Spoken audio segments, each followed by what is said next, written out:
Live telecast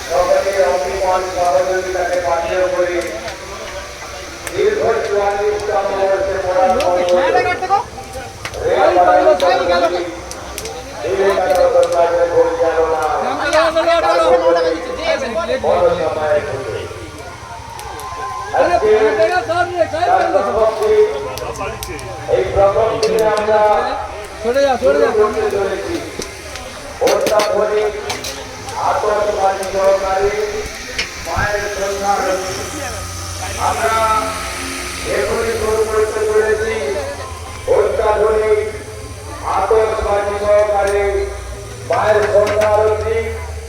এই আতঙ্কবাদীগুলি যারা দান করেছেন তারা হলেন বিশ্বজিৎ কাবিলার ছেলে স্বর্ণদীপ কাবিলা, 2টি বাক্স বোম গাছ দান করেছেন। সঞ্জীব গিরি ছেলে রোহন গিরি 1টি বাক্স বোম গাছ দান করেছেন। সঞ্জীব গিরির মেয়ে 1টি বাক্স বোম গাছ দান করেছেন। সাগর মন্ডল বাড়ি আমরাতলা 1টি বাক্স বোম গাছ দান করেছেন। কি হবে